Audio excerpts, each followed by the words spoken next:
مجھے ایک مرتبہ لندن کے ایک خوبصورت علاقے ایشفورڈ میں ایک شاپنگ مال میں جانے کا اتفاق ہوا۔ ہم 3 دوست اس میں شاپنگ کر رہے تھے۔ میں جب اپنی ضرورت کی چیزیں خرید چکا تو باہر آ کر دوستوں کی واپسی کا انتظار کرنے لگا۔ شاپنگ سینٹر کے ایگزٹ والے گیٹ کے ساتھ لکڑی کے ایک بینچ پر ایک بزرگ گورا مجھے دور سے گھور رہا تھا۔ میں جب اس کے قریب آیا تو اس نے مجھ سے کہا کہ آپ میرے پاس بیٹھنا مناسب سمجھیں گے؟ تو میں نے کہا کہ کیوں نہیں۔ میں نے پوچھا، میں آپ کی کیا مدد کر سکتا ہوں؟ اس نے میرا ہاتھ بڑی گرم جوشی سے پکڑتے ہوئے کہا کہ میں صرف 1 گھنٹہ آپ کے ساتھ گپ شپ کرنا چاہتا ہوں۔ مجھے اس کے انداز سے اور چہرے کے تاثرات سے محسوس ہوا کہ یہ بزرگ تنہائی کا شکار ہے، اور اس کی روح میں تنہائی کا زہر اتنا بھر چکا ہے کہ اس کی دہشت اس کے چہرے سے عیاں ہے، اور اب یہ لوگوں سے بالمشافہہ بات کرنے کو ترس رہا ہے۔ تنہائی ایک ایسی زہر بجھی تلوار ہے یارو، بعض اوقات تو دشمن کو بھی زندہ رکھنا پڑتا ہے۔ میں نے سوچا کہ یہ بھی صدقہ جاریہ ہے کہ کسی کا دل بہلانے کے لیے کچھ لمحے اس کے ساتھ گزارے جائیں۔ عزیزان گرامی، اگر آپ کو ہمارا یہ چینل پسند آئے تو اسے سبسکرائب ضرور کیجیے گا اور اپنے دوستوں سے بھی شیئر کر دیجیے گا تاکہ ہماری ہر نئی آنے والی ویڈیو آپ تک فوراً پہنچ سکے۔ اس نے مجھ سے میرے ملک کے بارے میں بہت سے سوالات کیے۔ میں نے اس کو بتایا کہ پاکستانی قوم بڑی محنتی، جفاکش اور حب الوطنی کے جذبے سے سرشار قوم ہے۔ ہمارے ملک کے لوگ دنیا کے بیشتر ممالک میں بڑی محنت اور جانفشانی سے اپنے فرائض سر انجام دے رہے ہیں۔ وہ بڑے انہماک سے میری باتیں بہت غور سے سنتا رہا، اور ہم دونوں میں اپنائیت کا احساس ہونے لگا۔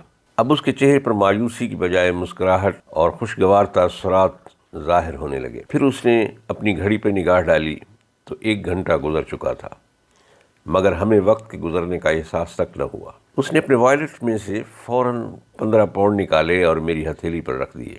میں حیرانی سے اس کی طرف دیکھنے لگا۔ میں نے پوچھا، یہ کیا ہے؟ وہ کہنے لگا کہ آپ نے مہربانی کی اور میری گزارش پر مجھے اپنی زندگی کا 1 گھنٹہ عطا کیا۔ میں آپ کا بے حد ممنون ہوں، اور یہ آپ کے وقت کا معاوضہ ہے۔ پھر اس نے کہا کہ میں چونکہ بغیر معاوضے کے اپنا وقت کسی کو دیتا نہیں ہوں، اور نہ میں دوسروں کا وقت لیتا۔ میں نے کہا، میرے لیے انتہائی شرمندگی کی بات ہے کہ میں کسی بزرگ سے 1 گھنٹے گپ شپ کرنے کا معاوضہ لوں۔ ہمارے کلچر میں یہ انتہائی معیوب سمجھا جاتا ہے۔ پھر وہ کچھ سوچنے کے بعد مجھ سے مخاطب ہوا اور کہنے لگا کہ غریب ملکوں کی غربت کی وجہ میرے ذہن میں جو پہلے موجود تھی وہ ان کی سہل پسندی اور فنی مہارت کا فقدان تھا۔ اب میری رائے یہ ہے کہ ان لوگوں کی آمدنیاں کم اور معیار زندگی پست ہونے کی ایک وجہ یہ ہے کہ یہ اپنے وقت کو بڑی بے دردی اور بے رحمی سے برباد کرتے ہیں۔ دوسرے لفظوں میں، یہ لوگ اپنی دولت کو ضائع کر رہے ہیں۔ بقول شاعر کہ عدم ہمارا وقت ہی ہماری دولت تھا، بڑی فراخ دلی سے لٹایا ہم نے۔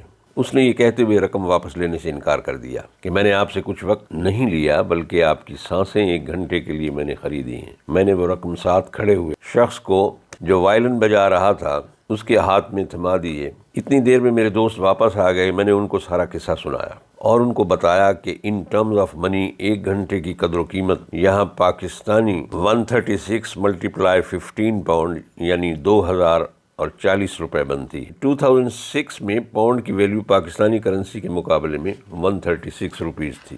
ایک دوست نے کہکا لگایا کہ آج تم نے اپنی محنت کی کمائی سے ایک فقیر کا اور اضافہ کر دیا۔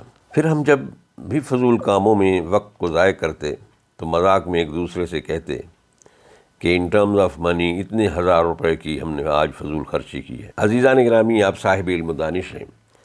آپ کو یہ واقعہ سنانے کا مقصد یہ تھا کہ ہم اپنی کمائی ہوئی دولت کا ایک ایک پیسہ تو بڑی احتیاط اور دانش مندی سے خرچ کرتے ہیں، لیکن وقت کے خرچ کرنے میں ہم کتنی بے احتیاطی سے کام لیتے ہیں، حالانکہ وقت ہی ہماری دولت ہے۔ ہم نے کبھی سوچا کہ اپنی زندگی کے ہزاروں گھنٹے سوشل میڈیا پر جلسے جلوسوں اور ہنگاموں پر اور دوسروں کو برا بھلا کہنے پر اور غیر ضروری اور لا حاصل گفتگو میں ضائع کر دیتے ہیں؟ ہمیں ضرور غور کرنا چاہیے کہ ہم کیا کر رہے ہیں۔ اللہ تعالی ہم سب کا حامی و ناصر ہو۔